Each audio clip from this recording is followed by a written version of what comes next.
네, 오늘은 어머니 마음 그런 주제로 하나님 말씀을 나누겠습니다.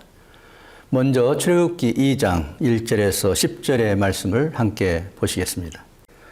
레위 가족 중 한 사람이 가서 레위 여자에게 장가들어 그 여자가 임신하여 아들을 낳으니 그가 잘생긴 것을 보고 석 달 동안 그를 숨겼으나 더 숨길 수 없게 되매 그를 위하여 갈대 상자를 가져다가 역청과 나무진을 칠하고 아기를 거기 담아 나일 강가의 갈대 사이에 두고 그의 누이가 어떻게 되는지를 알려고 멀리 섰더니 바로의 딸이 목욕하러 나일강으로 내려오고 시녀들은 나일강가를 거닐 때에 그가 갈대 사이의 상자를 보고 시녀를 보내어 가져다가 열고 그 아기를 보니 아기가 우는지라 그가 불쌍히 여겨 이르되 이는 히브리 사람 아기로다.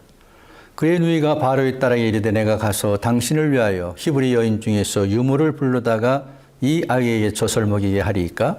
바로의 딸이 그에게 이르되 가라 하매 그 소녀가 가서 그 아기 어머니를 불러오니 바로의 딸이 그에게 이르되 이 아기를 데려다가 나를 위하여 젖을 먹이라.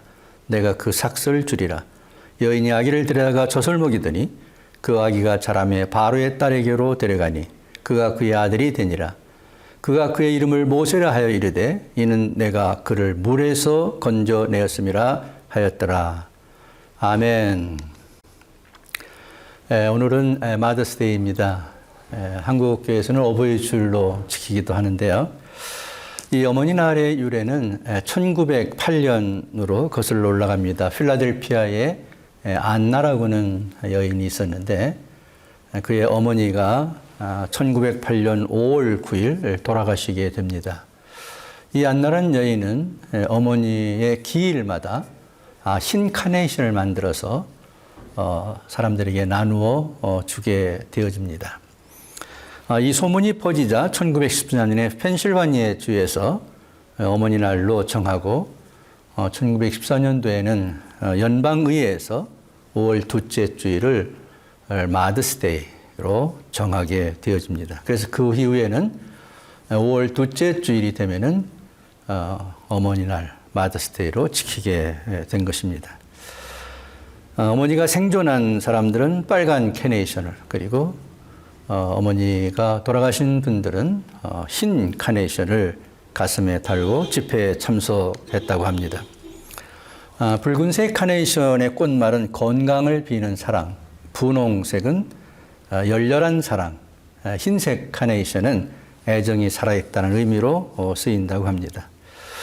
한국에서는 미국의 이 어머니 날을 영향을 받아서 1956년에 어머니날로 지정을 했지만은 1973년에는 어버이날로 변경해서 5월 둘째 주일을 어버이날로, 또 교회에서는 어버이 주일로 그렇게 지키고 있습니다.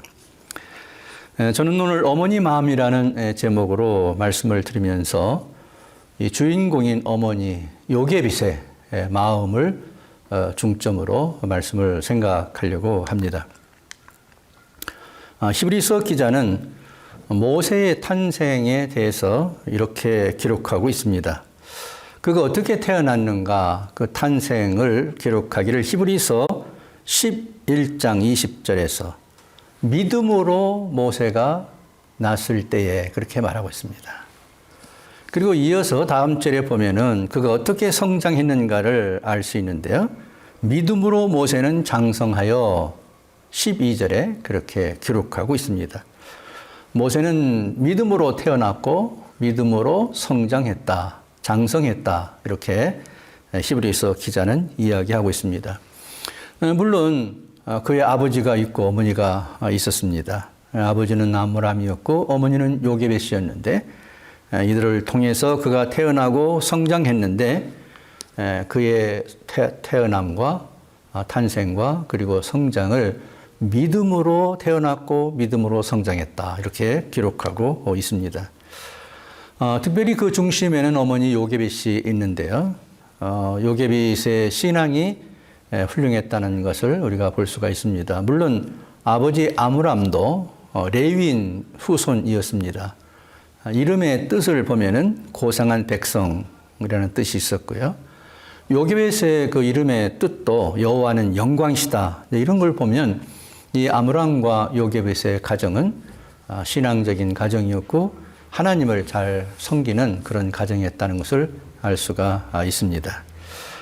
특별히 저는 오늘 요게벳의 믿음, 요게벳의 신앙 통해서 이 모세가 어떻게 태어나고 성장했는가 과정을 보면서 이 아들 모세를 향한 어머니 요게벳의 마음이 어땠는가 그 어머니 마음을 한번 추적해 보도록 하겠습니다. 첫째는 그 아들을 보호하는 어머니의 믿음을 요게벳에서 봅니다. 본문 2절을 한번 같이 읽어보겠습니다. 그 여자가 임신하여 아들을 낳으니 그가 잘생긴 것을 보고 석 달 동안 그를 숨겼으나 아시는 것처럼 당시에는 이스라엘 백성들이 그 노예로 살면서 힘든 삶을 살고 있었죠. 그런데 더 힘든 것은 아들이 태어나면은 죽여야 하는 그런 끔찍한 상황이었습니다. 이 애굽에 있는 노예 생활하는 이스라엘 백성들이 숫자가 늘어나니까 애굽의 그 바로 왕이 위협을 느낀 거죠. 그래서 남자 아이들이 태어나면 죽이라 그런 명령이 떨어졌던 때에 이 모세가 태어났습니다. 근데 어머니는 그 왕의 명령을 거역하고 석 달 동안 그를 숨긴 거죠. 보호하기 위해서 아들을 보호하기 위해서 목숨을 걸고 이제 왕의 명령을 거역하는 그런 모습을 볼 수 있습니다. 둘째는 그 아들을 하나님께 맡기는 어머니의 그 믿음을 봅니다. 3절입니다. 더 숨길 수 없기 때문에 그를 위하여 갈대 상자를 가져다가 역청과 나무진을 칠하고 아기를 거기 담아 나일강가 갈대 사이에 두고 3개월이 지나니까 아이가 컸잖아요. 문 밖으로 아이 울음소리가 들릴 만큼 된 것이죠. 만약에 지나가던 사람들이 아이의 울음소리를 들으면 당장 신고를 하겠죠. 아이는 물론 어머니, 아버지, 그 가족들이 다 죽임을 당하게 되겠죠. 더 이상 아들을 보호할 수 없는 지경에 이르자 어머니 요게벳은 특단의 조치를 하게 됐죠. 그래서 이제는 할 수 없다. 하나님께 이 아들을 맡기는 수밖에 없다. 그래서 갈대 상자를 만들어서 그 안에 아이를 놓고 나일강강에 띄우게 되는 것이죠.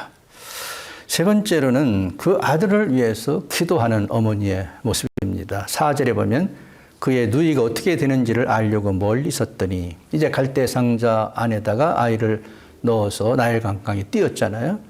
그리고 그의 누이, 모세의 누이죠. 미리암이죠. 그를 보내서 그 갈대 상자를 따라가게 만들죠. 물론 그 뒤에는 어머니가 있었을 것이라고 상상할 수 있습니다. 자, 그러면은 이 아들을 갈대 상자에 넣어서 그 위험한 나일강에 띄워놓고 어머니는 그 뒤를 숨어 따라가면서 무엇을 했을까요? 아마 기도했을 거라고 생각합니다. 저는 이 아이를 이제 지킬 수 없습니다. 보호할 수 없습니다. 그래서 하나님께 맡겨드립니다. 하나님 아이를 지켜주세요. 아이를 보호해 주세요. 아이를 살려주세요. 그러면서 나타나지도 못하고 숨어서 멀찍이서 그 아들을 따라갔을 것으로 생각이 됩니다. 네 번째는 9절입니다. 아들을 양육하는 어머니입니다. 바로의 딸이 그에게 이르되 이 아기를 데려다가 나를 위하여 젖을 먹이라. 내가 그 삭슬을 주리라. 여인이 아기를 데려다가 젖을 먹였다.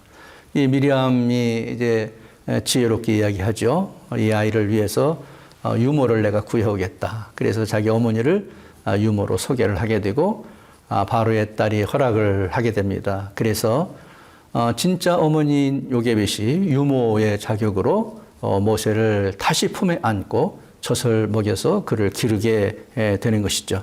양육하게 되는 것이죠. 좀 기가 막히지 않습니까? 그때 그 어머니 마음이 어땠을까요? 얼마나 감사했을까요? 하나님, 나는 더 이상 이 아이를 내가 낳았지만은 내 아들이 아닙니다. 하나님의 아들입니다. 그래서 하나님께 맡겨드렸습니다.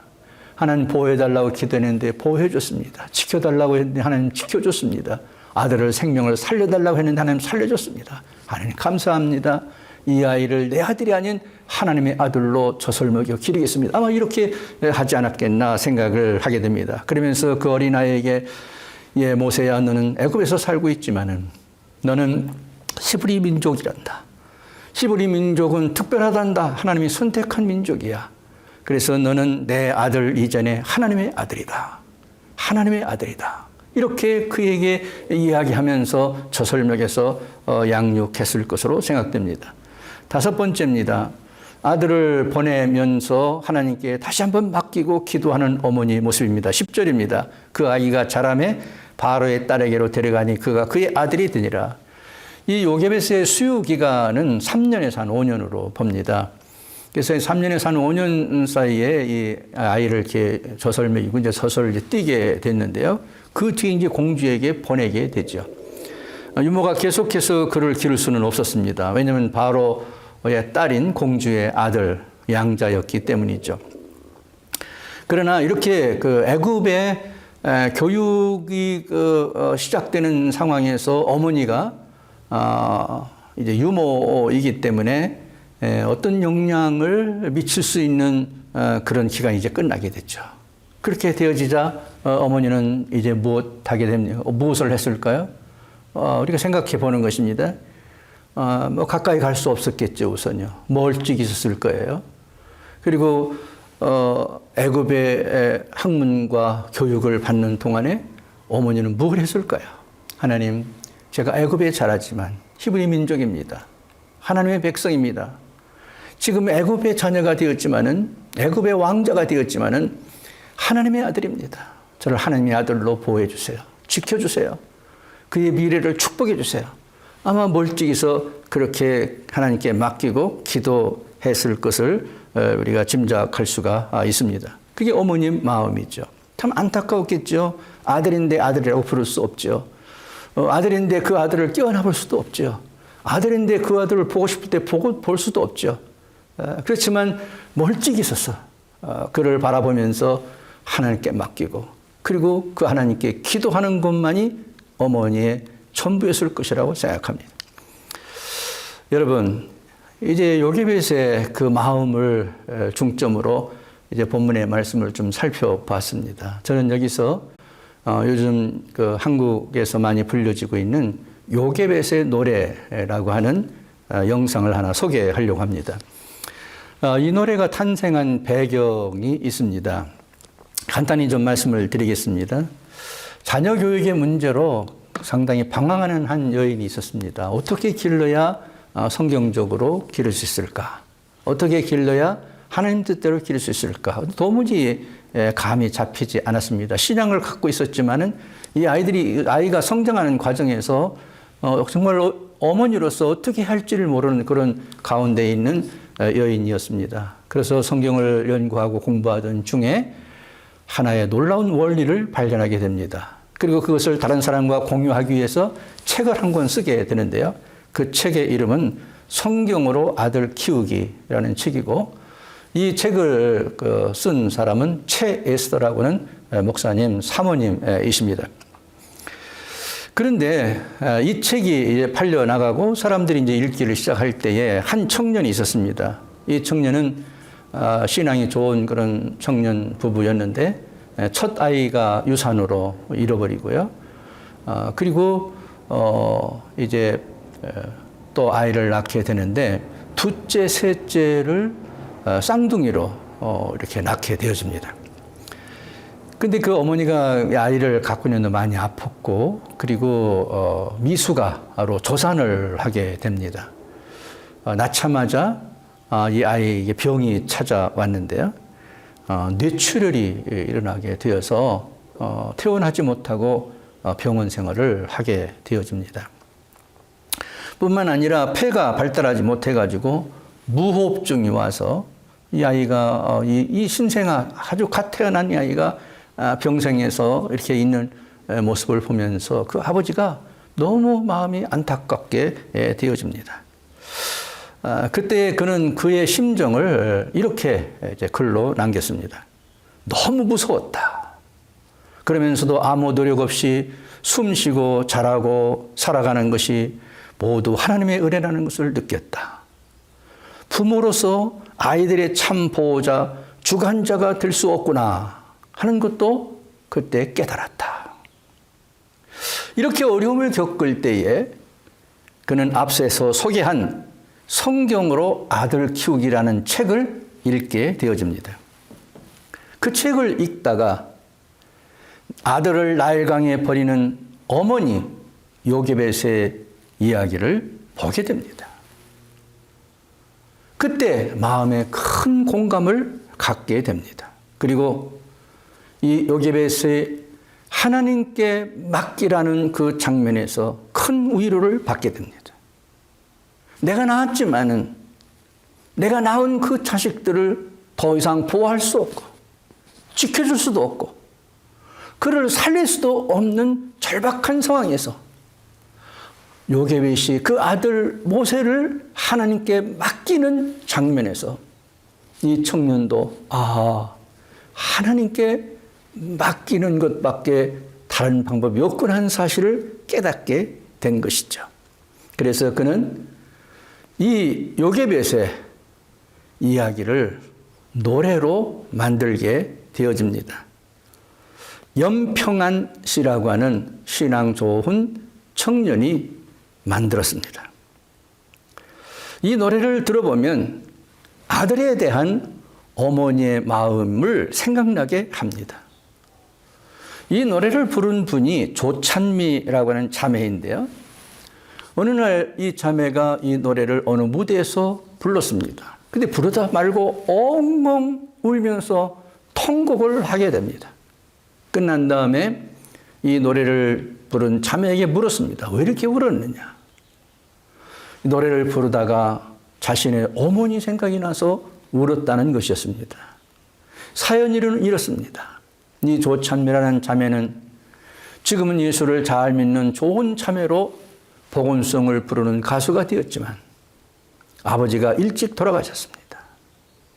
어머니는 어려운 살림에서 이 딸들을 키우는 것이 너무 힘들었다고 합니다. 의지할 데가 없었습니다. 잘 돌보고 보호하는 것이 너무 힘들어서 일터에서 돌아오다가 꼭 교회 들려서 그 딸을 위해서 이렇게 기도했다고 합니다. 하나님, 제 딸을 지켜주세요. 제가 이 딸을 어떻게 할 수가 없습니다. 제 딸을 좀 지켜주세요.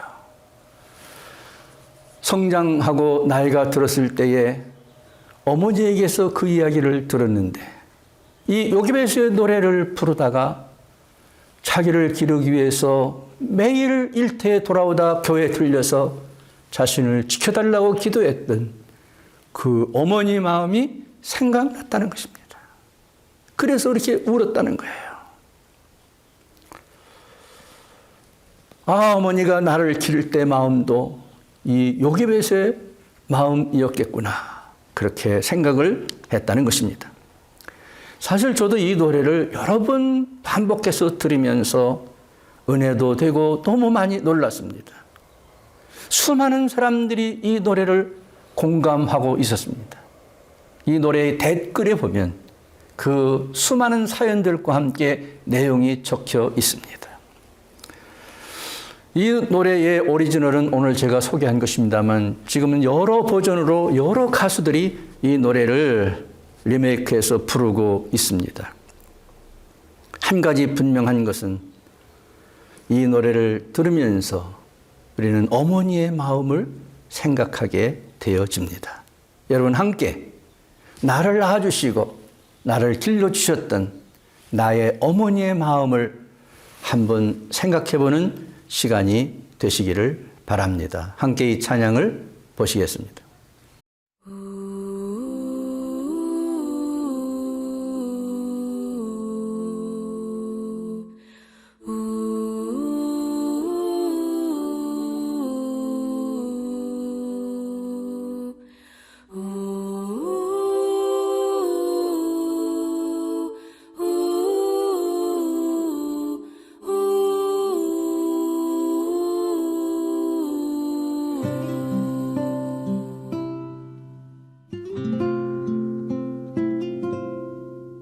작은 갈대 상자 물이 새지 않도록 역청과 나무진을 칠하네. 어떤 마음이었을까 그녀의 두 눈엔 눈물이 흐르고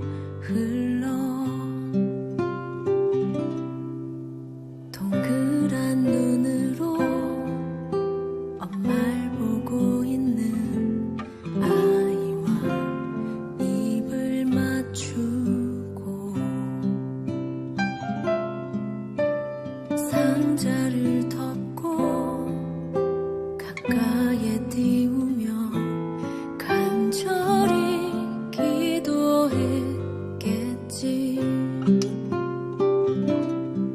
정처 없이 강물에 흔들흔들 흘러내려가는 그 상자를 보며 눈을 감아도 보이는 아이와 눈을 맞추며 주저앉아 눈물을 흘렸겠지. 너의 삶의 창조인 너의 참 부모이신 하나님 그 손에 너의 삶을 맡긴다.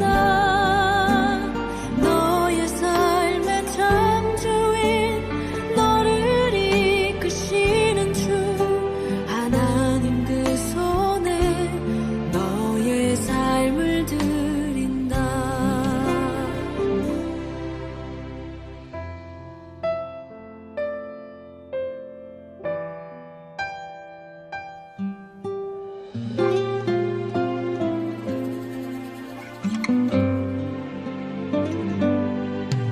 어떤 마음이었을까 그녀의 두 눈에 눈물이 흐르고 흘러 정처 없이 강물에 흔들흔들 흘러내려가는 그 상자를 보며 눈을 감아도 보이는 아이와 눈을 맞추며 주저앉아 눈물을 흘렸겠지. 너의 삶의 창조인 너의 참 부모이신 하나님 그 손에 너의 삶을 맡긴다. 너의 삶의 창조인 너를 이끄시는 주 하나님 그 손에 너의 삶을 드린다. 그가 널 구원하시리. 그가 널 이끄시리라.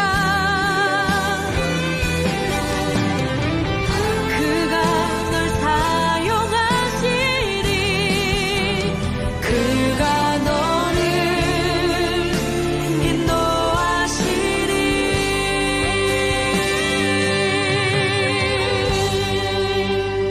너의 삶의 창조인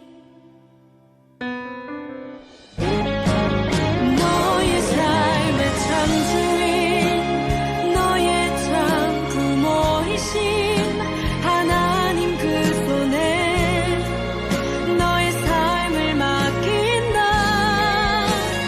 너의 삶의 창조인 너를 이끄시는 주 하나님 그 손에 너의 삶을 드린다.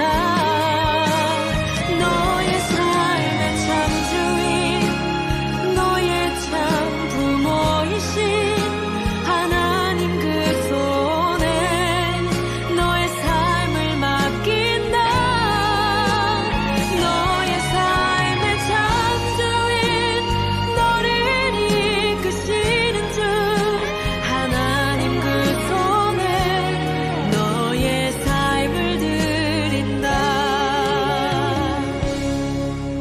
어떤 마음이었을까 그녀의 두 눈엔 눈물이 흐르고 흘러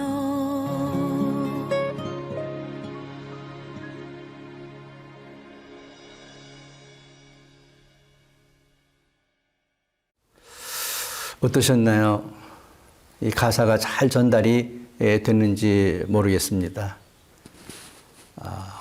이 찬양을 시간이 되시면 한번 찾으셔서 여러분 반복해서 들으시면서 어머니 날의 그 의미가 좀 되살아나고 또 나의 어머니를 추억하고 또 생각하고 감사할 수 있는 그런 시간 되시게 되기를 바랍니다. 제가 오늘 글을 읽다가 참 깜짝 놀랐습니다. 나이가 지긋한 미국인 한 사람과 한 준수하게 생긴 청년 하나가 미국에서 한국으로 입국을 합니다. 그리고 강원도 산골로 가게 되는데요. 한참 만에야 한 무덤을 찾아서 그 무덤 앞에서 이 미국인이 젊은 청년에게 말했습니다. 이 무덤이 내 어머니 무덤이다. 사연은 이렇습니다. 이 미국인은 6.25 전쟁 때 한국 전쟁, 6.25 전쟁에 미군으로 참여했던 사람입니다. 강원도에서 전투를 벌이던 중 후퇴 중이었는데 어디선가 어린아이 울음소리가 들렸습니다. 그는 이 어린아이의 울음소리를 찾아서 가봤는데 눈 속에 어린아이가 울고 있었습니다. 놀란 이 미군 청년이 그 아이를 눈 속에서 퍼내어서 안으려고 할 때 보니까 거기 옷 하나 걸치지 않은 맨몸에 여인이 있었습니다. 구부린 채 얼어 죽어 있었습니다. 아마도 전쟁통의 손골에서 그의 남편은 전쟁에 나가서 죽었는지 이 어머니가 어린아이 하나를 데리고 피난길을 가다가 추위에 산골에서 길을 잃었고 눈 속에 파묻혀 죽어가게 되었는데 갓난 이 아이를 살리기 위해서 자신이 입었던 옷을 하나씩 벗어서 그 아이에게 입혀주고 자기는 맨몸이 되어서 구부린 채 얼어 죽고 자기의 아들을 살렸던 것입니다. 이것을 상상하면서 이해한 이 미군이 그냥 떠날 수가 없었다고 합니다. 후퇴하는 중이었고 매우 위험한 생사가 오가는 상황이었지만 온 땅을 파서 이 여인의 장례식을 치러서 무덤을 만들고 갈 곳이 없니 버려진 이 어린아이를 품에 안고 후에 그를 입양해서 미국에서 그 아들을 기르게 되어집니다. 그리고 그가 청년이 되었을 때 이 양아버지 미군은 아들을 데리고 한국에 와서 그 사연을 들려주며 어머니의 무덤 앞에 서게 되었던 것입니다. 사랑하는 여러분, 모든 자녀들에게 어머니는 잊을 수 없는 헌신과 희생의 히스토리가 있습니다. 여러분에게도 아마 한 번씩 말씀을 하는 기회가 있다면 내 어머니에 대한 놀라운 은혜와 감사를 아마도 오랜 시간 동안 해야 할 것입니다. 나를 위해 희생했던 것, 알고 있던 것도 있고 모르는 것도 있겠지만 어머니 생각만 하면 나를 위한 사랑, 나를 위한 희생, 나를 위한 양보, 그 어느 한 분이라도 그 어머니에 대한 놀라운 그 은혜를 잊을 수가 있겠습니까? 오늘은 어머니를 생각하는 날입니다. 대부분 어머니가 돌아가신 분들이 많겠지만 그 어머니를 한번 생각하는 시간 갖게 되기를 바라고, 혹시 또 생존에 계신 어머니가 계시다면 그 어머니 마음을 생각하며 마지막 효도를 할 수 있는 기회가 될 수 있게 되기를 바랍니다. 어머니의 마음, 그렇습니다. 아들로서 딸로서 어머니의 마음을 생각하며 그 은혜를 감사하는 것은 하나님이 우리에게 베풀으신 사랑과 은혜를 감사하는 마음과 맞닿아 있습니다. 그래서 어떤 사람 말하기를 하나님의 그 큰 사랑을 우리 인간이 도저히 이해할 수 없지만 어머니의 사랑 속에서 하나님의 사랑을 알 수 있다고 말하기도 했습니다. 그렇습니다. 어머니는 아들과 딸들을 사랑했고 사랑하기 때문에 희생하고 헌신한 어머니인 것을 알 수 있습니다. 오늘 그 어머니 마음을 생각하시면서 조용히 우리가 어린 시절에 불렀던 어머니 마음이라는 노래를 함께 부르기를 원합니다.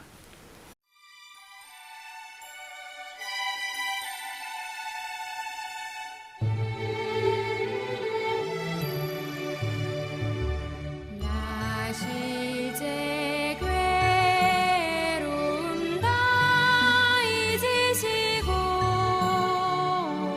길을 제 밤낮으로 애쓰는 마음 진 자리 마른 자리 가라앉으시며 손발이 다 닳도록 고생하시네 하늘 아래 그 무엇이 넓다 하리요 어머님의 희생은 다히 없어라 어려서 남고 없고 얼러주시고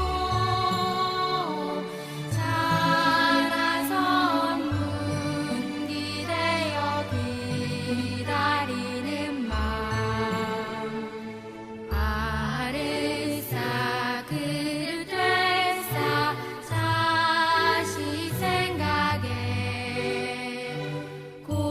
고시던 이마 위에 주름이 가득 땅 위에 그 무엇이 높다 하리요 어머님의 정성은 지극하여라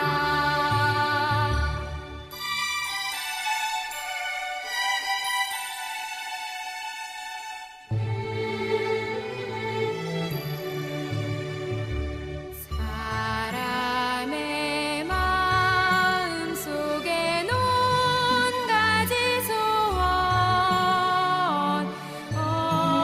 어머님의 마음 속엔 오직 한 가지 아낌없이 희생을 자식 위하여 쌀과 뼈를 깎아서 바치는 마음 인간의 그 무엇이 거룩하리요 어머님의 사랑은